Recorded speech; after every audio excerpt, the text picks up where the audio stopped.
नमस्कार। हमारा नाम है कपिल बाटड़ और आप देख रहे हैं द गॉट। आज फिर से एक किस्सा याद आता है। प्रधानमंत्री फिलहाल के समय में नरेंद्र मोदी रूस के दौरे पर है। मॉस्को में पीएम मोदी का भव्य स्वागत किया गया है।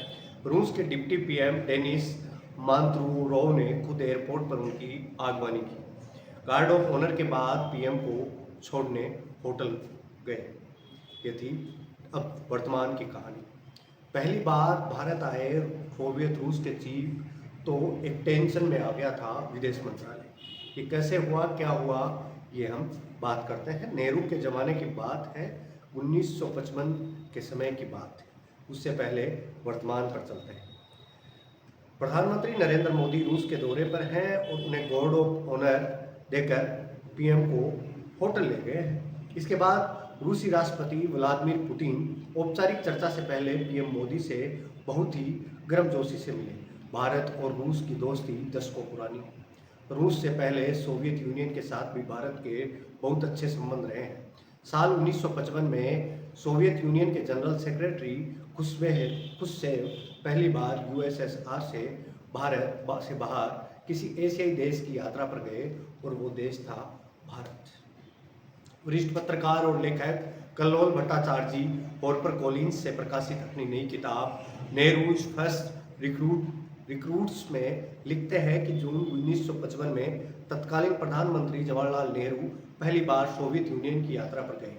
वहां जाने के कुछ साल पहले ही उन्होंने सोवियत यूनियन को दिल्ली में अपना डिप्लोमेटिक मिशन खोलने की आज़ादी दे दी थी, लेकिन जोसेफ स्टालिन के अड़ियल रवैये के चलते दोनों देशों के संबंध ठंडे रहे। बातचीत कोई खास आगे नहीं बढ़ पाई। सोवियत रूस में प्रधानमंत्री नेहरू का भव्य स्वागत किया। उनकी यात्रा के ठीक बाद सोवियत यूनियन के जनरल सेक्रेटरी खुश्चेव को भारत आना था। तय किया गया कि सोवियत में जैसा स्वागत नेहरू का हुआ वैसा ही खुश्चेव का भारत में होना चाहिए। लेकिन उस वक्त भारत का विदेश मंत्रालय बड़ी ही टेंशन में आ गया। भट्टाचार्य लिखते हैं कि ये पहला मौका था जब खुश्चेव जैसा कोई कद्दावर नेता भारत आ रहा था। देश को आज़ाद हुए कुछ साल ही बीते थे। विदेश मंत्रालय के प्रोटोकॉल डिवीजन ने खुश्चेव के स्वागत की तैयारियां शुरू की, लेकिन पहले इतने बड़े सदर के नेता की आगवानी नहीं की थी, इसलिए अफसर कसम में थे। आखिर प्रोटोकॉल डिवीजन के नंबर 2 अफसर मिर्जा राशिद अली बेग को खुश्चेव के स्वागत की तैयारी का जिम्मा मिला। बेग को पता था कि भारत खुश्चेव की जैसी आगवानी करेगा, उसी से मैसेज जाएगा कि भारत के लिए उनकी यात्रा कितनी महत्वपूर्ण है। कल्लोल भट्टाचार्य जी लिखते हैं कि बेग ने तैयारी शुरू की, पर उनके सामने सबसे बड़ी दिक्कत यह थी कि तब तक भारत के पास अपनी संस्कृति की झलक पेश करने का कोई एक खाका नहीं था। हर राज्य की अपनी संस्कृति नृत्य थे। सोवियत संघ सांस्कृतिक कार्यक्रमों पर बहुत जोर देता था। आखिरकार सांस्कृतिक कार्यक्रम तैयार करने का जिम्मा राशिद बेग की पत्नी तारा को मिला। उन्होंने राष्ट्रपति भवन के हिस्से को सांस्कृतिक कार्यक्रम के लिए चुनाव 2 नृत्य परफॉर्मेंस होने थे, एक जनजातीय लोगों का और दूसरा शास्त्रीय नृत्य का। खुश्चेव जब भारत पहुंचे तो पालम एयरपोर्ट से लेकर टू लुटियंस दिल्ली तक सड़क किनारे हजारों लोग उनके स्वागत में खड़े थे। उन पर फूल बरसाए गए। खुद प्रधानमंत्री जवाहरलाल नेहरू ने रामलीला मैदान में खुश्चेव को रिसीव किया। भट्टाचार्य लिखते हैं कि खुश्चेव की इस यात्रा के बाद भारत को महसूस हुआ कि विदेशी मेहमानों के स्वागत और आगमनी के लिए एक स्थायी प्लान बनाना होगा।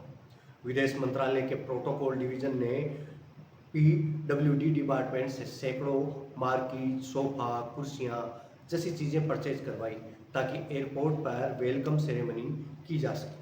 खुश्चेव की इस विजिट के दौरान पीडब्ल्यूडी डिपार्टमेंट ने तय किया कि भारत आने वाले विदेशी मेहमानों के सम्मान में रंग बिरंगे फूल से उनके देश के झंडे बनाए जाएंगे। पालम से लेकर लुटियंस दिल्ली तक दिल्ली के तमाम कोने कोने में भारत और यूएसएसआर के फूलों वाले झंडे बनाए गए थे ताकि वहाँ से गुजर रहे खुश्चेव के काफिले की उस पर नज़र पड़ जाए। ये कहानी है 1955 के समय की। ये कहानी है, ये किस्सा है कि जब भारत एक कमज़ोर देशों की गिनती में आता था, आज भारत विकासशील देशों की गिनती में आता है और आने वाले कुछ ही समय में भारत विकसित देशों की गिनती में भी आना शुरू हो जाएगा। लेकिन इस मजबूत भारत को बनाने के लिए क्या पता कितने बलिदान दिए गए हैं, कितनी चिंताएं हैं, कितने अफसरों की रातों की नींद है। इस मजबूत भारत को बनाने के लिए हर भारतीय का कुछ ना कुछ योगदान रहा है। ये एक ऐसा ही किस्सा है जब सभी देशवासियों ने मिलकर एक भारत विदेशी मेहमान का भारत में स्वागत किया और उसका मैसेज ऐसा पड़ा कि आज भी रूस और भारत दोनों मजबूत दोस्ती निभा रहे हैं। मैं हूं आपका दोस्त और होस्ट कपिल भट्ट और आप देख रहे हैं द बम्बार्ड। और द बम्बार्ड की किस्सा गोई की कड़ी में आप देख रहे हैं रूस और भारत के पुराने रिश्तों के बारे में। मैं अभी आपसे विदा लेता हूं। आप द बम्बार्ड को एक्सप्लोर कीजिए और मिलते हैं किसी अन्य वीडियो में। तब तक के लिए आपका धन्यवाद, आभार।